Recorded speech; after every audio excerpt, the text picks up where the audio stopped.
जय श्री कुंज बिहारी की, जय श्री राधा प्यारी की। हरे कृष्णा कृष्णा कृष्णा हरे हरे, हरे रामा राम राम हरे हरे। भगवत रसिक चैनल में आप सभी का स्वागत है। हरि के प्यारे भक्तों, आज हम जानेंगे कि मंदिर में प्रवेश नंगे पैर से ही क्यों करना पड़ता है। ये नियम दुनिया के हर मंदिर में है।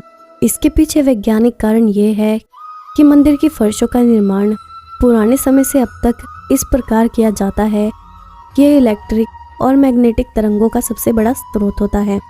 जब इन पर नंगे पैर चला जाता है तो अधिकतम ऊर्जा पैरों के माध्यम से शरीर में प्रवेश कर जाती है।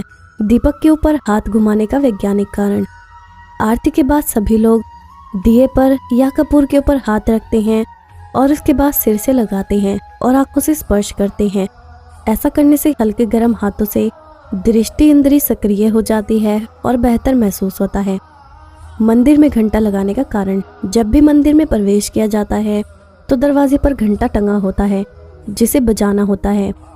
मुख्य मंदिर में भी प्रवेश करते समय घंटा या घंटी बजानी होती है। इसके पीछे कारण यह है कि इसे बजाने से निकलने वाली आवाज़ से 7 सेकंड तक गूंज बनी रहती है, जो शरीर के 7 हीलिंग सेंटर्स को सक्रिय कर देती है। तो चलिए अब ये जानते हैं कि भगवान विष्णु और भगवान शिव में दोबारा महायुद्ध क्यों हुआ था। भगवान श्री हरि विष्णु और भगवान शिव के बीच अद्भुत संबंधों को शुद्ध सनातन धर्म में बहुत महत्वपूर्ण बताया गया है। भगवान शिव को भगवान विष्णु का आराध्य और श्री हरि विष्णु को देवादिदेव महादेव का आराध्य बताया जाता है। भगवान विष्णु अगर जगत का पालन करते हैं तो भगवान शिव इस संसार का संहार करते हैं। दोनों में कोई ना बड़ा है और ना ही छोटा है। भगवान ब्रह्मा के साथ मिलकर भगवान श्री हरि विष्णु और भगवान शिव त्रिदेवों की संकल्पना और कार्यों को पूर्ण करते हैं।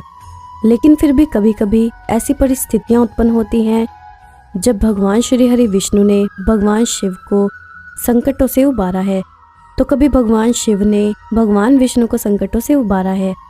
ये इन दोनों ही लीलाओं की गाथाएं हैं। कभी माता सती के वियोग में भगवान शिव के मोह को दूर करने के लिए भगवान श्री हरि विष्णु ने अपने सुदर्शन चक्र का प्रयोग करते हैं, तो कभी भोलेनाथ को भस्मासुर से बचाने के लिए विष्णु मोहिनी का रूप भी धारण करते हैं। लेकिन कई बार ऐसी परिस्थितियां भी बनती हैं जब भगवान श्री हरि विष्णु को नियंत्रित करने के लिए भगवान भोलेनाथ को आगे आना पड़ता है। ऐसी ही कथा है भगवान श्री हरि विष्णु के महाअवतार नरसिंह भगवान के अवतार की। अपने भक्त प्रहलाद की रक्षा के लिए भगवान श्री हरि विष्णु भयंकर रौद्र रूप में प्रकट हुए। इस अवतार में उनके शरीर का ऊपरी भाग शेर का और शरीर के नीचे का भाग मानव का है। नरसिंह भगवान अधिक क्रोध में प्रकट होते हैं और अपने रुद्र रूप में हिरण्यकश्यप को अपने नखों से चीर डालते हैं। हिरण्यकश्यप के वध के बावजूद नरसिंह भगवान का क्रोध शांत नहीं होता। एक वक्त ऐसा आता है जब उनके अंदर की करुणा का विष्णु तत्व भी समाप्त हो जाता है। ऐसा लगने लगता है कि नरसिंह भगवान अपने रौद्र रूप में तीनों लोगों को खत्म कर देंगे। भगवान विष्णु के करुणारूपी तत्व के खत्म होने के बाद नरसिंह भगवान को नियंत्रित करना लगभग असंभव हो जाता है। तब देवाओं के अनुरोध पर भगवान शिव अपने गण वीरभद्र को नियंत्रित करने के लिए भेजते हैं। वीरभद्र पहले तो नरसिंह भगवान की स्तुति करते हैं और उन्हें अपना क्रोध शांत करने के लिए कहते हैं, लेकिन नरसिंह भगवान वीरभद्र पर ही आक्रमण कर देते हैं। दोनों के बीच महान युद्ध शुरू होता है। इस युद्ध में वीरभद्र पराजित हो जाते हैं। नरसिंह भगवान का क्रोध भी बढ़ने लगता है। तब आखिर में भगवान भोलेनाथ एक ऐसे महान रुद्र रूप में प्रकट होते हैं जो आज तक किसी ने नहीं देखा था।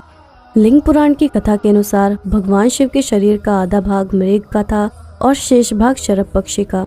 पौराणिक कथाओं में शरभ पक्षी का जिक्र आता है। महाभारत में भी शरभ नामक एक पक्षी का जिक्र है जिसके 8 पैर होते हैं और शेर की तरह ही एक लंबी पूंछ भी होती है। शरभ पक्षी के बारे में कहा गया है कि वो शेर को भी लेकर उड़ सकता है। भगवान शिव के इस अवतार को शरभ अवतार कहा गया है। लिंग पुराण के अनुसार भगवान शिव शरभावतार में भगवान विष्णु के नरसिंह अवतार से युद्ध शुरू करते हैं और जब युद्ध लंबा चलता है तो वो नरसिंह भगवान को अपनी पूंछ में लेकर पाताल में चले जाते हैं। लंबे समय तक शरभावतार की पूंछ में जकड़े रहने के बाद जब नरसिंह भगवान की चेतना लौटती है और क्रोध समाप्त होता है तो वो भगवान शिव को पहचान जाते हैं। इसके बाद भगवान शिव की स्तुति नरसिंह भगवान करते हैं। क्योंकि भगवान नरसिंह में विष्णु तत्व समाप्त हो चुका था, इसलिए फिर से भगवान शिव के आह्वान पर विष्णु नरसिंह भगवान के अवतार को समाप्त कर देते हैं। इन्हीं नरसिंह भगवान के शरीर की त्वचा जो कि बाघ की थी, उसको भगवान शिव अपना आसन बनाते हैं। इसके साथ ही नरसिंह भगवान के अवतरण का उद्देश्य खत्म हो जाता है। ये कथा न केवल लिंग पुराण में दी गई है, बल्कि शिव महापुराण में भी इस कथा का विस्तार से वर्णन है। भगवान शिव के इस अवतार की पूजा कर्नाटक और महाराष्ट्र के अलावा देश के अन्य भागों में भी होती है। भगवान शिव के शर्भावतार को कर्नाटक सरकार ने अपना राज्य के चिन्ह भी घोषित किया है। अब मैं आपको शिव जी के एक भक्त की कथा सुनाती हूँ। बैजू शिव जी का एक भक्त था और वो बहुत ही सीधा और सरल इंसान था। सवेरे शाम जानवर चराता और बाकी का समय मंदिर की साफ सफाई में बिताता था। मंदिर के पुजारी 2 महीनों के लिए तीर्थ पर जा रहे थे। तब उन्होंने बैजू को बुलाया और उससे कहा, बैजू, मंदिर की सारी जिम्मेदारी तुम्हारे ऊपर है, और एक और बात, भोलेनाथ को भोग लगाए बिना खुद भोजन मत ग्रहण करना। बैजू दूसरे दिन नहा धो के जैसे तैसे भोजन तैयार कर भोलेनाथ के सामने थाली ले जाकर रखता है और कहता है, बाबा भोजन कर लो। पर बाबा टस से मस नहीं हुए। सवेरे से शाम हो गई, ना बाबा ने भोजन ग्रहण किया और ना ही बैजू ने। 2-3 दिन यही सिलसिला चलता रहा। चौथे दिन बैजू का धीरज टूट गया। पास पड़ी लाठी उठाई और जकड़ दिया शिवलिंग पे। तब तत्काल भोलेनाथ हाजिर हो गए अपनी पेट को मलते हुए और बोले, बोलो बैजू, क्या बात है? 4 दिन से तुम्हारे चक्कर में बिना कुछ खाए पे गुहार लगा रहा हूँ। तब तो तुम्हें सुनाई नहीं पड़ा और जैसे ही मैंने लाठी जकड़ी तो तुम हाजिर हो गए। तब बैजू ने शिवजी से कहा, चलो भोजन करो तो हम भी कुछ खा पाएं। तब बेचारे भोलेनाथ पेट मलते हुए चुपचाप आनंद के अतिरेक में डूबे, कच्चा पक्का जैसा भी था, भोजन करने लगे। तब बैजू ने कहा, बाबा बड़ा कसके लगा है, रुको तुम भोजन करो। और तब बैजू अंदर गया और चंदन लेकर आया और फिर भोलेनाथ के पेट पर लगाने लगा। भोजन के बाद जब भोलेनाथ चलने लगे तो बैजू बोला, कल समय से आ जाना। तब भोलेनाथ ने कहा, बिल्कुल बिल्कुल बैजू। अगले दिन भोलेनाथ माता पार्वती के साथ विराजमान हुए। तब बैजू ने भोलेनाथ से पूछा, बाबा आपके साथ ये कौन है?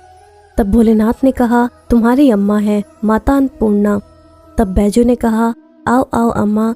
तुरंत बेचारा भाग के दरी लेकर आया और उसे बिछाया और फिर अंदर से 2 थाली में भोजन लेकर हाजिर हुआ। तब शिवजी ने बैजू से पूछा, बैजू तुम्हारे लिए भोजन बचा है ना? तब बैजू ने कहा, हाँ बाबा, चिंता ना करो, मेरे लिए बहुत है। आनंद में डूबे अर्शुपूरित नेत्रों से भोजन खत्म किया। तीसरे दिन फिर माता पार्वती के साथ शिवजी विराजमान हुए, वो भी समय से पहले। तब बैजू हकबकाया और कहा, बाबा आज इतनी जल्दी कैसे आ गए? तब माता पार्वती मुस्कुराई और बोली, बैजू आज खाना मैं बनाऊंगी। लाख मना करने के बावजूद बैजू की एक न चली। माता पार्वती ने भोजन तैयार किया और 3 थाली में सजाकर लेकर आई। जब बैजू ने भोजन किया तो उसने पहली बार अपनी जिंदगी में ऐसा स्वादिष्ट भोजन किया था, वही भाव और प्रेम के भूखे। तब भोलेनाथ ने कहा, आज भोजन में आनंद नहीं है। तब माता पार्वती ने पूछा, क्यों स्वामी? माता की आंखों से आंसू निकल रहे थे। तब माता पार्वती बोली, सच स्वामी, ना वो स्वाद है और ना ही वो रस। धन्य है माता अन्नपूर्णा, जिनके नाम मात्र से भोजन में मिठास बढ़ जाए। उनको खुद का बनाया भोजन बेस्वाद लग रहा था। 2 महीने का भोज और सामग्री थी और उसमें 3 आदमी भोजन कर रहे थे, जिसकी वजह से बेचारे बैजू को अपने जानवर तक बेच देने पड़े। किन्हीं कारणवश पुजारी बाबा बचाए 2 महीनों के 1 महीने के अंदर ही तीर्थ से वापिस आ गए। पुजारी बाबा ने बैजू को बुलाया और कहा, बैजू भोलेनाथ को समय से भोग लगाता था ना? तब बैजू ने कहा, हाँ पुजारी बाबा, पर बाबा तुम तो कहते थे कि वो अकेले आएंगे, पर वो तो माता अन्नपूर्णा के साथ आते थे और वो दोनों कस के भोजन करते थे, इसलिए मुझे अपने जानवर तक बेचने पड़े। तब पुजारी बाबा बैजू को निहार रहे थे, जानते थे कि ये झूठ नहीं बोल सकता, तो क्या भोलेनाथ माता पार्वती के साथ आते थे? तब पुजारी बाबा ने कहा, बैजू आज तुम फिर भोग लगाओ, देखे कौन कौन आता है। बैजू बेचारा समय से भोजन के लिए हाजिर शिवजी और पार्वती जी को बुलाना शुरू किया। बुलाते बुलाते थक गया, पर ना भोलेनाथ को आना था और ना वो आए।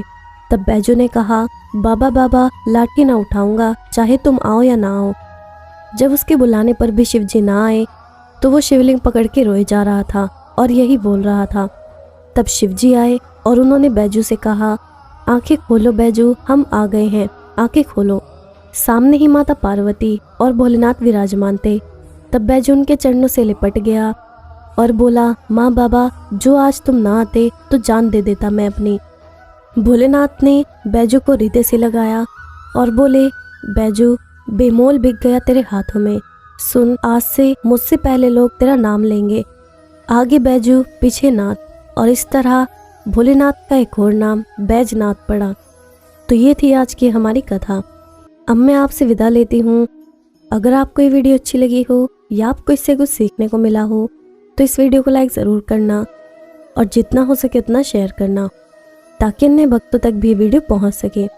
जय श्री कुंज बिहारी की, जय श्री राधा प्यारी की। हरे कृष्णा कृष्णा कृष्णा हरे हरे, हरे रामा राम राम हरे हरे।